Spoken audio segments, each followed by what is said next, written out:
안녕하세요. 음악 커뮤니케이터 가츠입니다. 인생은 진짜 알 수가 없는 것 같아요. 지금 어제 일본에는 히라테 유리나라는 연예인의 엄청 큰 뉴스 두 개가 뜨거든요. 먼저 하나는 그 히라테 유리나가 하이브로 소속사를 변경했다는 뉴스였어요. 이게 뭐 제 채널을 오래 보신 분들은 알겠지만 잠깐 얘기하면 제가 2013년도였나? 그때쯤에 일본에 그 보컬 코치로 처음에 갔었어요. 근데 이게 보컬 코치가 오래 할 수 있는 일이 아니잖아요. 그래서 제가 거기서 그냥 기획과 마케팅 같은 일을 새로 배웠었는데 그때 제 기억에 케야키자카 46이라는 팀이 결성되고 있었어요. 그래서 제가 거기에 참여할 기회가 있었기 때문에 저도 그 과정을 지켜봤었는데요. 저는 그 이후에 SNH48이라는 이제 중국 팀의 일이 있어서 그쪽으로 가게 되면서 그 이후에 한국에 돌아왔어요. 그 이후에는 아시다시피 지금 몸이 굉장히 안 좋아져서 음악 일도 한번 다 그만뒀었고 지금은 프리랜서로 일을 하면서 이렇게 치료를 계속 해야 되니까 유튜브도 하면서 하고 있는데요. 근데 제가 한국에 오고 나서 프로듀스 48이 시작이 되었었고 이번에는 히라테가 이제 한국 회사로 온 거죠. 그러니까 이럴 때는 참 여러 가지 생각이 들게 되는 것 같아요. 제가 그냥 계속 현장에 있었으면 저도 뭔가 제가 상상하지 못했던 이런 일들을 어떻게 좀 참여할 수 있지 않았을까 그런 생각도 들게 되는데요. 사실 저는 그게 히라테인 줄은 꿈에도 상상을 못하고 하이브랑 다른 한국 회사들이 일본 그 연예인들, 아이돌 출신 연예인들을 영입한다는 것을 알고 있었어요. 그래서 그 영상을 다음 주에 올리려고 준비하고 있었거든요. 근데 갑자기 이 뉴스가 뜬 건데 어쨌든 그래서 제가 오늘은 히라테 유리나가 누구인지 그리고 하이브에 히라테가 이적한 상황과 그 의미가 어떤 것인지 한번 얘기를 해보려고 해요. 먼저 히라테 유리나라는 이 연예인은 케야키자카 46이라는 아이돌 팀으로 데뷔를 했어요. 케야키자카 46이라는 팀은 2015년도에 데뷔를 해서 2020년도까지 팀이 유지가 됐는데요. 이 히라테라는 멤버가 2019년도 말, 그러니까 사실상 2020년도 되자마자 팀을 떠나기로 하면서 이 케야키자카라는 팀은 사쿠라자카 46이라고 이름을 바꿔서 지금까지 활동을 하고 있어요. 여기에는 뭐 많은 이야기가 있는데 어쨌든 이 멤버가 팀을 떠난다는 것만으로도 이 팀 이름을 바꿨을 정도로 이 멤버가 그 영향력이 컸다는 거죠.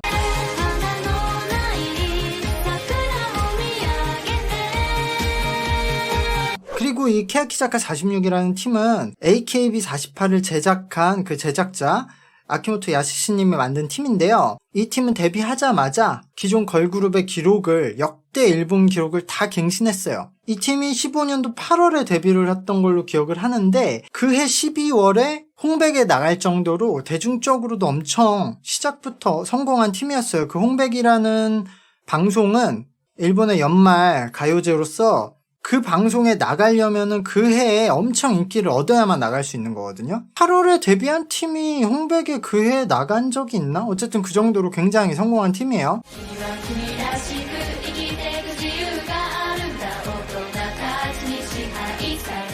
그래서 아마 여러 가지 상황이 다르지만 한국에서 올해 뉴진스가 데뷔했었잖아요. 그 포스와 동급이거나 그 포스보다 높았다고 생각하시면 될 것 같아요. 이 팀은 기존 아이돌에 없었던 콘셉트를 가지고 나왔었어요. 아이돌이라고 그냥 뭐 멋있고 예쁘고 귀엽고 뭐 밝은 이런 콘셉트가 아니라 그 멤버들의 나이에 사람들이 싫지 않은 생각을 솔직하게 보여주자 이런 컨셉트였어요. 그러니까 보통 그 10대 학생들. 그래서 가사의 대부분이 학생들의 고민이 주가 돼요. 뭐 학교에서 왕따를 당하는 내용, 학교에 그 남들의 눈, 그 학교에 있는 같은 반 학생들의 눈치를 보느라 뭐 내 생각을 말하지 못하고 그냥 남들에 맞춰서 하는 행동이라든지 뭐 지하철에서 성추행을 당했다든지 뭐 그런 내용들로 얘기를 하고 있어요. 굉장히 어두운 이야기가 대부분이었는데요. 근데 그런 어두운 이야기들을 굉장히 효과적으로 표현한 음악과 이 팀의 퍼포먼스로 인해서 이 팀은 일본 아이돌 오타쿠들을 넘어서 그냥 일반 대중에게도 굉장히 큰 성공을 하는 팀이 돼요.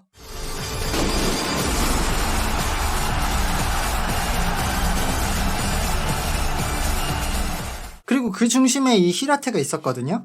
이 팀의 콘셉트를 잘 유지하기 위해서는 그냥 노래를 잘하고 춤 잘 추는 멤버 이상이 필요했어요. 일본은 서브컬처 음악도 굉장히 큰 시장이 있잖아요. 이곳이 메이저 음악과 이렇게 구분이 되는 점은 진짜 자신의 이야기를 한다는 점이 있거든요. 그냥 뭐 희망, 바람, 남들이 들었으면 좋았을 그럴 이야기들을 음악으로 하는 게 아니라 실제 자신들이 겪었던 인생, 그래서 주로 아픔과 고통을 이야기하는 곳이거든요. 그래서 일본 서브컬처 음악에서 히트한 곡들은 뭐 죽음이라든가 우울증에 관한 이야기들이 많아요. 그리고 그것을 실제 겪은 사람들이 공감할 수 있도록 사실적으로 표현한 노래들이 인기를 얻거든요. 이런 어두운 이야기를 상업 음악으로 표현할 때는 좀 당연한 부분인데요. 그냥 이런 걸 흉내만 낸다면 이런 아픔을 상업적으로 이용한다고 비난을 많이 받을 테니까 상업적으로 이용을 하더라도 당사자들이 인정할 수 있을 만큼, 허용할 만큼의 높은 완성도가 필요한 거예요. 그래서 케야키자카 46의 음악도 그랬었던 것인데요. 여기서 히라테가 그냥 그 역할을 도맡아서 다 해버려요. 그러니까 단순히 그냥 좋은 노래를 하고 좋은 춤을 추는 것이 아니라 실제 본인들이 하는 이야기들의 당사자가 되려고 하거든요. 케야키자카 46의 뭐 히트곡들의 제목을 보면 뭐 불협화음, 유리를 깨라, 검은 양 이런 곡들이거든요. 그래서 히라테는 자신이 데뷔를 하면서 굉장히 친하게 지냈던 그 멤버들과도 일절 대화를 하지 않기 시작하면서 팀 안에서 실제로 검은 양이 되려고 합니다. 멤버들과 불협화음을 내기 시작하죠. 그렇게 철저히 본인이 고독한 생활을 하고 스스로 왕따를 당하면서 케야키자카 46의 노래를 그냥 단순히 연기하는 것이 아니라 자신이 실제 그 상황을 겪으면서 실제 자신의 이야기를 하는 것처럼 한 거예요.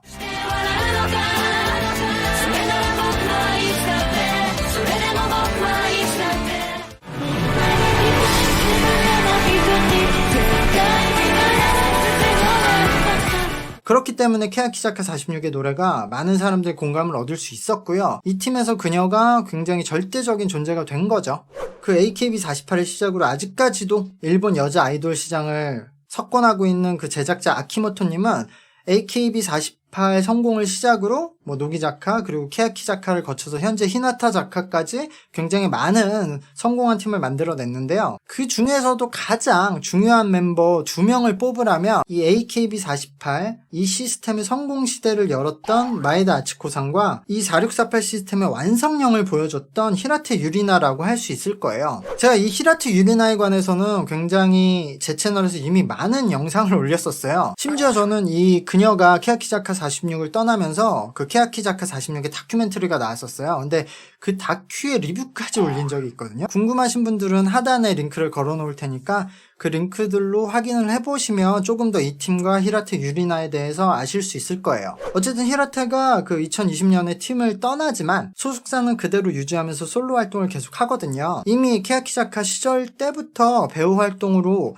일본 아카데미 신인상을 받았었던 히라테인데요. 그래서 그녀는 솔로로 나온 이후에 음악 활동도 하지만 배우로서 좀 더 주력을 하고 있어요. 이제 별명이 태치, 태짱 이런 것들이 있거든요. 어쨌든 이 태치가 이태원 클라스 리메이크판인 그 로pongi 클라스에서도 주연 배우로 참가를 하죠. 이때 워낙 원작이 한국에서 히트를 했었고 불과 1년 전 작품이었기 때문에 소속사에서는 참여를 하는 배우가 얻을 것이 없다고 반대를 해요. 근데 히라테가 이제 사무소를 변경하면서까지 이 작품에 참여를 하려고 하고 결국 참여를 하거든요. 그 이유가 그냥 어쨌든 이 대본을 보고 본인이 이 작품을 잘 표현할 수 있다고 생각을 했기 때문이라고 해요. 사실 한국에서는 이게 초반에 원작과 비교를 하면서 일본에서도 시청률이 굉장히 좋지 않다면서 좀 놀림을 당했던 작품인데요. 실제로는 이 조이서 역으로 참여했던 히라테가 등장하고 나서 시청률은 꾸준히 반등을 해서 초반에 그 해당 시간에서 하고 있는 뭐 13개, 15개 작품 중에서 거의 꼴등으로 시작을 했는데 시청률이 방송 후반에 가서는 1, 2위를 계속 다투면서 굉장히 성공적으로 마무리가 되거든요. 그래서 아이돌 활동 당시보다는 그래도 많이 줄었지만 중국을 포함한 아시아 지역에서 태츠는 계속 개인 팬덤을 가지고 있고요. 본인도 능력이 있기 때문에 일본에서도 주목을 받고 있는 차세대 여배우기도 합니다. 그리고 2001년생이라서 아직도 나이가 어리기도 하고요. 그런 히라테가 이번에 하이브가 새로 만든 네아코라는 레이블로 이적을 하게 된 거예요. 그리고 하이브로 이적을 하는 것은 케야키자카 46때부터 히라테를 지지해줬던 총괄 프로듀서인 아키모토님이 도와줬다고 하거든요. 사실 하이브는 이 4648의 프로듀서인 아키모토 야스시님과 일본 현지화 사업을 합작해서 계속 같이 하려는 계획이 있었어요. 그래서 BTS가 일본 활동을 할 때 이 아키모토 상이 작사가이기도 하기 때문에 작업에 참여시키려고도 했었거든요. 그때부터 뭐 일을 계속 같이 해나갈 계획이 있었는데 당시 한국의 BTS 팬들이 아키모토님과의 작업을 거세게 반대하면서 취소가 됐어요. 이 부분이 좀 억울한 측면이 있어요. 그 아키모토님의 4648 사단이 그야말로 일본을 대표하는 아이돌들이기 때문에 일본 정부와 많은 협력을 하고 그 나라의 이벤트에도 계속 참여를 많이 해요. 근데 한국에서 보면은 일본 정부가 우익 정부라고 생각을 하기 때문에 그들과 일을 같이 했다는 이유로 이 아키모토 님도 문제가 있다. 그래서 반대를 많이 했었던 거예요. 근데 제가 알기로는 아키모토 님이 그런 역사관을 가진 사람도 아니고요. 말했듯이 국가 이벤트에 협력을 했던 것이고, 그리고 AKB48에는 그 NGT 48이나 STU 48 같이 지역 밀착형 그 콘셉트를 가진 아이돌 팀들이 있어서 계속 정부 관계자들, 그 정치인들과도 협력을 하는 사이예요, 사업적으로. 근데 어쨌든 그래도 이때 이미 이제 하이브와 아키모토님은 관계를 맺어왔고, 특히 이 하이브의 제작자들 중에서 4648을 좋아하고 아키모토님을 좋아하는 사람이 많아서 좋은 관계로 이어져 왔었어요. 특히 이 방시영님도 일본 아이돌 오타쿠라서 좋아하는 걸로 알고 있어요. 그래서 이제 사업적인 측면이 강하지만 어쨌든 지금 르세라핌의 사쿠라도 영입을 했던 거고요. 이번에 아키모토님이 히라테 이적도 하이브에 먼저 추천을 하고 도와줬다고 합니다. 사실 사쿠라 히라테 상황은 조금 다르면서 그래도 목적은 같거든요. 사쿠라는 HKT 때 활동과 그 아이즈원 활동으로도 그 하이브에 들어갈 당시에도 일단은 개인 팬덤이 엄청 강했어요. 특히 일본의 개인 팬덤이 굉장히 많았거든요. 그래서 사쿠라의 팬을 지지 기반으로 르세라핌의 안정적인 데뷔를 노린 거죠. 근데 히라테는 케야키자카 활동 이후에 솔로 활동을 하면서 개인 팬덤은 많이 축소된 상태예요. 그리고 음악 활동을 지속하고 있다고 하지만 사실상 이제는 배우라고 봐야 되거든요. 그 아이돌 때는 어린 나이에 그런 어둠을 표현했던 아이돌이었기 때문에 보여줄 게 많았지만 솔로 활동으로 이제 보여줄 게 특별하게 없기 때문에요. 그래서 실제로 솔로 활동의 성적이 그렇게 좋지는 않아요.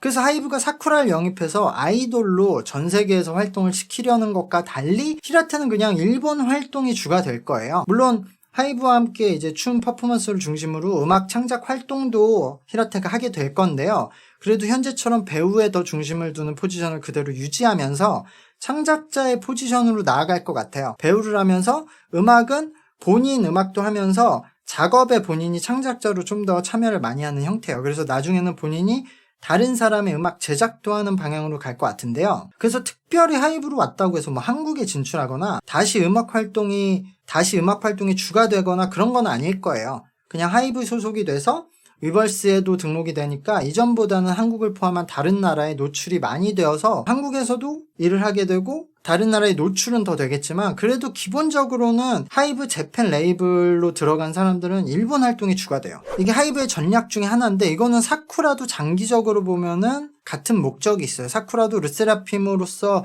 당장 그 직전감이 되는 것도 있지만 사쿠라도 어쨌든 르세라핌 활동을 좀 오래 하게 되다 보면은 솔로 활동, 개인 활동이 주가 될 거잖아요. 그리고 어쨌든 사쿠라는 일본이니까 일본에서 활동하는 게 더 많은 효과를 가질 수 있겠죠. 한국을 통해서 세계에서 성공한 일본인이 되는 거잖아요. 그럼 일본 내수 시장에서는 향후 사쿠라가 솔로 활동을 할 때 그 연예인으로서 할 수 있는 일들이 굉장히 많겠죠. 근데 그거를 하이브가 그냥 일본에 놓아주느냐 이게 아니라 하이브가 일본 내에 이런 하이브 재팬 레이블을 만들어 놓고 여기도 굉장히 영향력을 크게 만들어 놓으면 나중에 사쿠라를 르세라핌 활동을 하면서도 그리고 만약에 르세라핌 활동이 중지되더라도 일로 이적시킬 수 있는 거잖아요.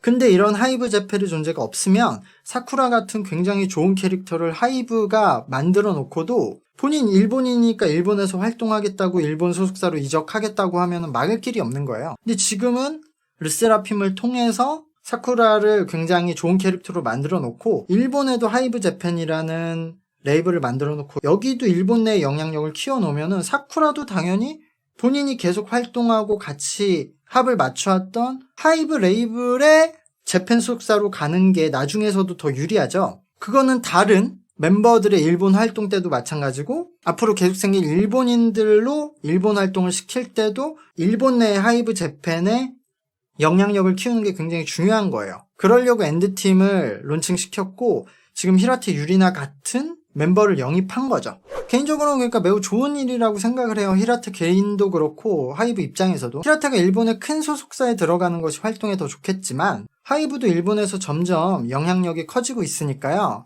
히라테의 그냥 배우 활동만 놓고 봐도 이제 다른 어떤 일본 소속사와 비교해도 하이브가 그렇게 나쁜 덩치는 아니거든요. 거기에 음악 활동에 대한 서포트는 하이브의 서포터를 받는 것이 훨씬 도움이 되겠죠. 한국에서는 이미 하이브가 가장 큰 영향력을 가진 엔터테인먼트 회사가 되었고요. BTS나 세븐틴 그런 팀들은 한국을 거점으로 해외에서 인기를 얻는 팀들인 거예요. 이런 팀들이 많죠, 하이브엔. 그리고 계속 새로운 팀을 한국에서 론칭도 하고 있고요. 한국을 거점으로 해외에서 인기를 노리는 아이돌의 루트는 현재 충분하기도 하고 걱정할 필요가 없어요. 다른 루트를 개척하는 게 중요하죠. 근데 거기에 큰 시장을 가지고 있으면서도 친숙한 일본 시장이 있는 거죠. 그래서 한국의 팀들과 수익을 얻는 계층이 크게 겹치지 않으면서 큰 수익을 노릴 수 있도록 하이브의 일본 레이블들은 일본 활동이 주가 되고 있어요. 그러니까 한국의 팀들은 한국을 거점으로 시작해서 해외 활동이 주가 되는 형태인데요. 일본 레이블에 소속되어 있는 팀들은 일본 활동을 거점으로 해외 활동도 하지만 그래도 일본 활동이 주가 되는 형태예요. 그런 상황에서 이미 유명하고 개인적으로 특별함도 가지고 있는 히라테의 영입은 하이브에게도 나쁘지 않은 거죠. 사실 하이브가 히라테 개인으로서 엄청나게 뭔가 인기와 수익을 얻을 것은 아니지만 히라테를 영입함으로써 이 하이브 재팬의 일본 내에서 인지도 상승을 노릴 수 있고요. 이미 유명해진 일본 연예인을 그래도 한국 레이블이 영입하기 쉽지 않은데 어쨌든 히라테를 시작으로 영입을 했으니까 이후에 다른 일본 연예인들의 영입에도 굉장히 도움이 되는 효과가 있을 거예요. 근데 어쨌든 하이브도 기본적으로 음악을 제작하는 회사잖아요. 히라테를 영입하면서 히라테는 배우 활동을 주로 해야 되고 그럼 앞으로도 이런 일본 연예인들도 영입할 수 있게 이번에 새로 레이블을 만든 것 같아요. 일단은 지금은 히라테를 위해서 만든 것 같아요. 음악 활동도 지원을 하면서 이 배우 활동을 지원하기 위해서. 참고로 일본에서는 이 기사가 나가고 나서 하이브에 저스틴 비버와 아리아나 그란데가 있다는 거에 더 놀라는 반응이 많은데요. 하이브가 이들이 소속되어 있는 이타카 홀딩스를 인수하면서 실제로 그들은 현재 하이브의 자회사 소속이죠. 여기에는 블랙 아이드 피스, 제이발빈 등 더 많은 미국에서 활동하는 가수들이 있어요. 이거 설명하면 일단 하이브는 현재 한국에 있는 하이브가 있어요. 그리고 이 하이브가 100% 지분을 가진 하이브 아메리카가 있고요. 그 밑에 이 이타카 홀딩스가 있는데 그러니까 결국 하이브가 이타카도 100% 지분을 가지고 있는 거예요. 그러니까 마찬가지로 하이브 재팬에서도 하이브가 하이브 재팬을 100% 지분을 가지고 있고요. 그리고 지금 뉴진스가 데뷔한 어도어도 하이브가 100% 지분을 가지고 있고요. 그래서 저스틴 비버의 소속사는 이타카 홀딩스이지만 하이브 산하에 있는 건 맞죠. 근데 어쨌든 연달아 히라테의 큰 기사가 하나 더 나왔어요. 일본에서는 사실 지금 히라테 하이브 이적보다 이 기사에 더 큰 관심을 가지고 있는 상태예요. 뭐냐면은 히라테가 올해 9월에 새로운 영화 촬영을 하면서 도타켄을 했다는 이야기예요. 도타켄은 당일 노쇼라고 봐야 될 것 같아요. 이미 되돌릴 수 없는 상태로 시작이 된 상태인데 취소를 했다는 뜻이거든요. 기사 내용을 보면 새로운 영화의 주연 배우로 이 히라테가 계약을 했는데 촬영이 시작되고 나서 본인의 촬영 날에 무단으로 히라테가 등장을 하지 않았다는 거예요. 그래서 이후에도 다시 스케줄을 잡았는데 몇 번 그냥 무단 취소가 반복되면서 결국 촬영이 중지가 됐고요. 이 여배우를 새로운 배우를 또 구해서 촬영을 지속하려면은 다른 스태프들과 배우들이 스케줄을 다시 조정을 해야 되기 때문에 그게 불가능해서 아예 영화의 제작이 중지되었다는 내용이에요. 사실 이로 인해서 지금 히라테의 이적보다는 이 문제로 히라테가 굉장히 욕을 많이 먹고 있어요. 히라테는 케야키자카 시절에 이것과 거의 흡사한 일이 있었어요. 팀을 탈퇴하기 직전에 그 뮤비 촬영이 있었는데 그때도 무단으로 촬영장에 나타나지 않았고 그런 상황이 몇 차례 반복되다가 결국 그 곡은 원래 기획과 다르게 그냥 히라테가 빠지고 촬영이 됐고요. 참여를 안 했어요, 히라테가. 그러니까 이번 사건의 내용과 거의 비슷하거든요. 그 외에도 여러 가지 마찰에 대한 일화들이 있는데요. 근데 저는 이 기사 내용이 좀 이해가 안 가는 게 상대 남자 주연 배우가 사토 타케루였다고 지금 나오거든요. 근데 히라테와 사토 타케루의 차기작이 촬영이 시작되었는데 그것도 9월에 촬영이 시작되었는데 중간에 제작 중지가 됐다. 근데 그게 12월까지 아무 기사가 없었다는 거예요. 그것도 요 영화가 미국의 물랑루즈 리메이크판이라고 하거든요. 그러면 제 생각에 일본에서 미국의 물랑루즈를 리메이크한다는 기사라도 났었던가. 그게 히라테가 참여한다. 거기에 사토 타케루가 참여한다. 기사가 날 만한 요지가 너무 많거든요. 근데 이제까지 아무리 영화사에서 비공개라고 해도 이런 엄청난 사실이 기사로 안 났다. 그리고 진짜로 당일 취소를 해서 영화 제작 자체가 중지되었다면 진짜 엄청나게 큰일이잖아요. 일단 사토 타케루라는 배우는 지금 모시기 엄청 어려운 배우인데 영화 촬영이 시작하자마자 중단되었다고 해도 그냥 몇 개월의 촬영 스케줄을 사토 타케루가 비워놨을 거잖아요. 그러니까 그거 중지됐다고 해도 출연료도 다 받았을 텐데 이러면 모든 위약금을 히라테가 내야 되잖아요. 당연히 히라테가 계약을 했으니까 여주인공으로 촬영이 시작되었겠죠? 그럼 위약금이 엄청 났을 텐데 히라테가 그냥 하기 싫다고 취소할 수 있는 상황이 아니죠. 그 모든 위약금 다 물어줘야 되는데 이건 예전 아이돌 활동할 때랑 상황이 전혀 달라요. 그랬다고 하면 위약금을 천문학적으로 내야 하고 제작자 막 소송도 있었을 거예요. 근데 그 일이 지금까지 아무 이야기가 없다가 지금에 나왔다. 그것도 하필 하이브 이적 발표가 난 당일에 이 기사가 나왔거든요. 저는 이거는 히라테가 다른 회사로 가서 전 소속사가 의도적으로 뿌린 기사라고밖에 생각이 안 들어요. 그것도 이전에 아이돌 때 일을 거의 똑같이 냈잖아요. 그러니까 그냥 그때 일을 가지고 각색을 해서 만든 것 같아요. 저는 아마 이런 비슷한 일이 있었다고 해도 도타케는 아니었을 것 같아요. 그러니까 섭외 과정에서 거절을 했겠죠. 그런 일을 가지고 이렇게 예전에 아이돌에 있었던 일을 가지고 각색을 한 것 같은데 그게 아니라면 일본은 이런 사토 타케루 같은 거물 배우가 참여를 하는 영화인데도 그냥 당일날 참석 안 하고 영화가 취소될 수 있을 정도로 그냥 계약이 허술한 환경이란 거잖아요. 근데 절대 그렇지 않거든요. 일본 계약서가 엄청 자세하고 치밀해요. 그러니까 애초에 이 내용은 말이 안 돼요. 히라테 이미지 흠집 내려고 하는 것 같아요. 이 테츠가 아이돌 활동을 할 때 굉장히 매우 어렸고 지금도 아직 어린 상태죠. 그래서 어린 행동을 하기도 하고 본인을 감당 못하는 경우가 있어요. 약간 괴짜라고 봐야 되는데 그래서 히라테가 아이돌 활동 당시는 여러 가지 일이 있었고 배우 활동을 하면서도 까다롭다는 이미지가 있어요. 유명한 작품에도 막 출연 거절을 하고 그랬었거든요. 근데 그게 히라테의 좀 특별한 점 중 하나예요. 히라테는 저 어린 나이인데도 본인이 진짜로 할 수 있다는 생각이 들지 않으면 음악도 그렇고 연기도 안 하려고 해요. 그래서 캐스팅이 까다로운 거예요. 정말 유명한 원작이 있고 성공이 보장되어 있고 유명한 감독이어도 안 해요. 그러기가 어렵죠. 근데 그런 행동을 하니까 평판은 안 좋겠죠. 감히 네가 저 어린애가 거절을 해? 이렇게. 근데 또 반대로 본인이 잘 할 수 있다고 생각하면 소속사가 반대를 해도 어떻게든 하려고 하는 거죠. 그런 히라테의 장점이 있기 때문에 저는 하이브가 좋은 서포트를 좀 해주길 바라고 있어요.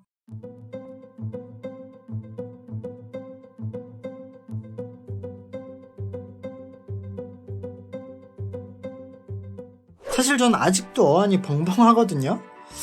뭐 이게 사실은 그냥 하이브의 일본 레이블이니까 일본 회사고 일본 연예인들이 여기로 들어오는 게 이상하지 않거든요. 앞으로도 많이 들어올 테고 뭐 따져보면 굉장히 그냥 일본에서 일어난 일이에요. 근데 그래도 제 입장에서는 뭔가 멀지 않은 위치로 들어온 느낌이 들거든요. 그래서 제가 프로듀스 48이 시작되고 나서 거기 참가한 멤버들을 돕기도 하면서 제가 현장에 여러 번 갔었어요. 그러면서도 참 여러 가지 생각이 들었었는데 사실 그때의 느낌과는 또 다르게 지금 굉장히 놀라있는 상태예요. 그리고 제가 사실 음악을 직업으로 가진 이후에는 누군가의 팬이 된 적이 없어요. 그래서 제가 항상 좋아한다고 말을 하는 뭐 유이짱이라든가 윤하, 뭐 성시경님 그 외에도 되게 많은 가수들이 있는데 이 가수들은 사실 제가 다 어렸을 때예요. 제가 음악을 직업으로 가지기 전에 팬이 된 사람들이거든요. 근데 굳이 말하면 유일하게 음악을 직업으로 한 이후에 팬이 된 거는 히라테가 한 명인 것 같아요. 히라테가 말씀드렸듯이 굉장히 어리고 막 독단적이고 이기적인 행동을 하기도 했고 이 친구가 막 엄청 노래를 잘하는 것도 아니고 엄청 춤을 잘 추는 것도 아니고 얼굴이 엄청 이쁜 것도 아닌데 저는 히라테가 가지고 있는 그 특별함을 굉장히 좋아하거든요. 그래서 저는 히라테가 이후 하이브 안에서 굉장히 활동을 잘 하길 바라면서 계속 집중해서 소식을 들어볼 생각이고요. 하이브도 그걸 잘 서포터 해주기를 굉장히 바라고 있습니다. 최근에 하이브를 포함한 한국의 소속사들이 일본의 연예인들 그리고 일본의 아이돌들을 좀 많이 영입하려고 하고 있거든요. 그래서 그 이야기를 원래 다음 주에 하려고 준비를 했었으니까 그 이야기도 한번 다음에 이어서 해보도록 하겠으니까 관심 있으신 분들은 그것도 봐주시고요. 구독과 좋아요 눌러주시고 오늘은 여기까지 하겠습니다. 안녕.